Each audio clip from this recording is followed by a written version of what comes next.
Read all the stories about BYU sports no one else has heard. Go to KSLSports.com for exclusive columns by BYU insider Mitch Harper.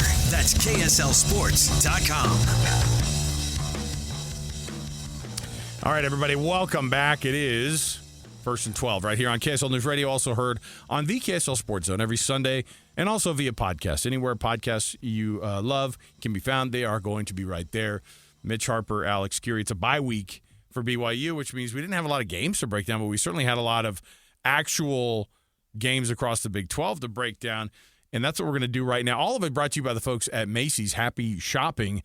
Proud to have them as sponsors of First and 12. Your local grocers who bring you the freshest fruits and vegetables. Macy's, happy shopping. Let's get into our week ahead and what the schedule looks like for the rest of the Big 12 next week. The week ahead.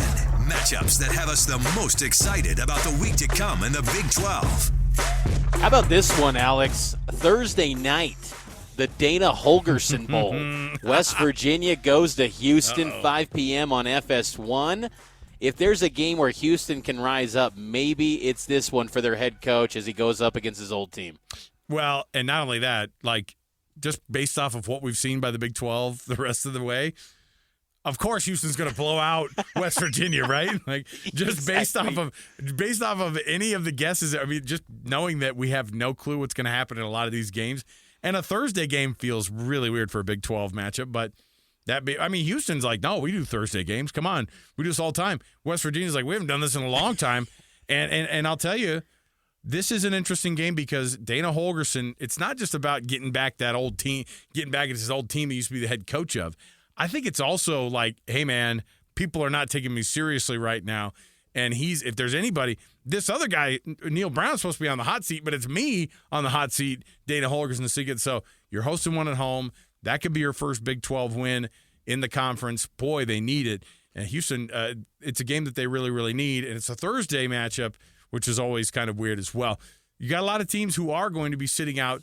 They didn't take their byes this week. They're going to do it. They're going to do it the upcoming week. And then everybody else who was taking a break is going to be playing again next week. Mitch, we've got quite the slate here.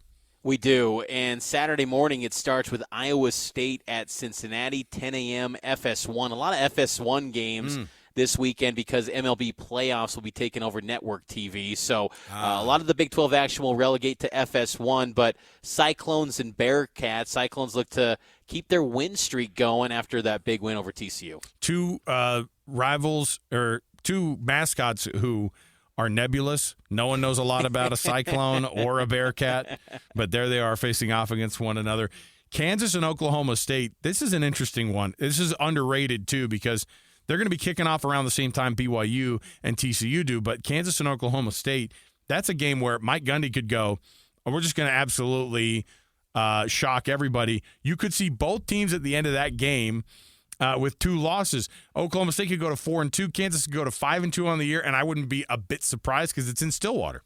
And, yeah, so I was going to say it's in Stillwater. That's one of the big pieces here because they seem to play better, Oklahoma State does, unless they're playing USA, America's team, South Alabama. They seem to play better in Stillwater. The nightcap game before we get to BYU, Kansas State at Texas Tech, 5 p.m. Feels kind of like a real – if either one of these teams are going to be a threat at all in the Big 12 race, this is a must-win for both of those teams. Yeah, it feels like. And Texas Tech is kind of in that moment right now where they're like, hey, we're finding ourselves a little bit. And Kansas State's licking their wounds, and they're going to Lubbock. And so this one you could really see these guys.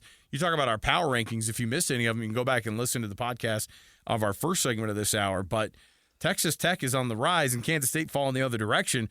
And really, again, based off of what we've seen the rest of the year, of course, Texas Tech blowing out Kansas State or the other way around, throw it up in the air. I have no clue. I mean, a lot of these teams right now. Look at these records. BYU and Kansas are the only teams with only one loss on Saturday playing. West Virginia, BYU, and Kansas all with just one loss right now, just like you planned, right? TCU 3-3, Iowa State 3-3, Cincinnati's 2-3, Oklahoma State's 3-2.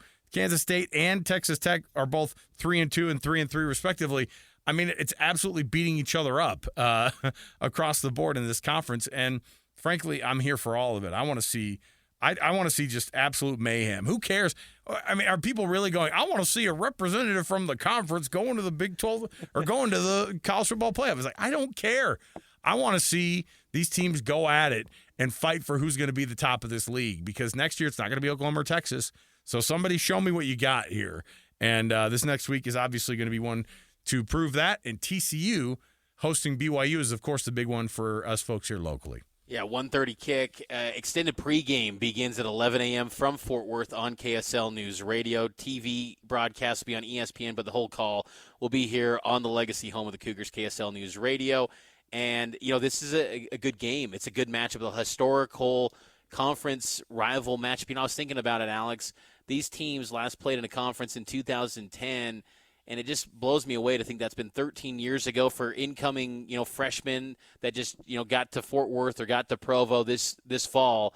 They were about 5 years old when the last time these two teams, those students, it's been a long time, longer than we think. So maybe the older crowd respects that rivalry like us, but maybe some of the younger folks don't really appreciate how good of a series that truly was back in the Mountain West days. But I think in this Big 12 era, this has the makings to be the beginning of a good matchup too. And I do think that BYU, this is going to be a critical line of scrimmage game because TCU still has speed, particularly at their linebacker position and in the secondary. Can BYU win in the trenches? And that's going to be a challenge for them. And I think that's going to be something that I'm really watching closely because BYU wins in the trenches. They can beat anyone in this league, not named Texas and Oklahoma. Yeah. So I think if they can win that battle, that's going to give them a great shot to pull off the win here. I was going to say too, you and I have had this discussion. I actually had a discussion a little bit with a guy with a couple of friends who went out to the Kansas game just as fans. And they said, man, it was awesome. Kansas fans were like, hey, we are so glad you guys are in the Big 12. And so far it's been a lot of handshaking. And you and I have both commented, it'll be interesting to see how these other teams are like, okay, how are we supposed to treat BYU here? Are they a rival?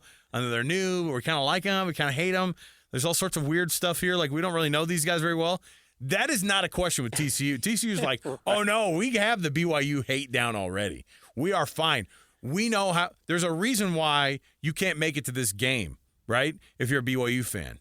The secondary market for tickets is going to be difficult because they're actually hunting down season ticket holders for trying to get rid of their tickets to sell to BYU fans. They will make sure that those guys get punished.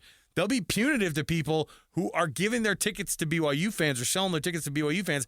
That's how little they want to see BYU blue in the stands down in Fort Worth. Yeah, because the secondary market the prices are getting pretty cheap too, and I did look into this. SeatGeek apparently is the one area where there's a little bit of a loophole. So if BYU fans want to hit SeatGeek up, that's kind of the secondary. Paid by SeatGeek now? You getting a Ram truck from SeatGeek? I know, but I just hey, just a pro tip there, Cougar fans. That's the spot if you want to be showing that blue down in Fort Worth. They're hitting it up. You know they are because the tickets are as low as $20 now, and Cougar fans, they are going to fill the stands, and I think it's just going to be a fun matchup because I remember back in the day too. Remember when Gary Patterson put BYU helmets on the tackling dummies leading up to that 2008 game? It was intense. I mean, you can really point to TCU's ascent in college football at the moments where they took down BYU, and then they had those heated battles with Utah. I mean, that was some great football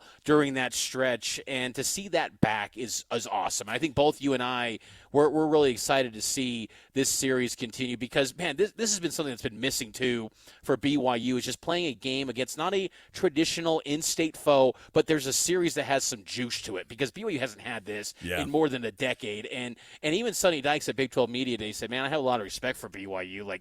Both of these programs have similar program arcs where they were these underdogs and they defied the odds and they've relied on good offenses but also have had some really strong defenses. I mean, those TCU defenses with Gary Patterson were outstanding back in the day with Jerry Hughes. Yeah. And, man, they were good. So I love this matchup from a historical kind of nostalgic perspective, but I think the on-field product's going to be pretty fun too. This is where the meme of Carl Weathers and Arnold Schwarzenegger coming together with the two hands, BYU and Utah fans going, here's our hate for TCU. It's the one thing we can get together on for this one.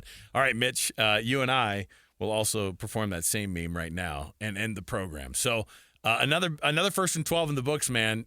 This is fun. It's going to be even more fun. You're going to be down in Fort Worth. I'll be doing the pregame right here from the KSL Sports Zone studios in Salt Lake. Extended pregame from you and Matt Baiamonte as well. Everything is covered across the world of KSL Sports. So join us then. Download the podcast 1st and 12 wherever it's found. For Mitch Harper, I'm Alex Kirry. Thanks for joining us. We'll be back again for another edition of 1st and 12 next week, and we'll see you then.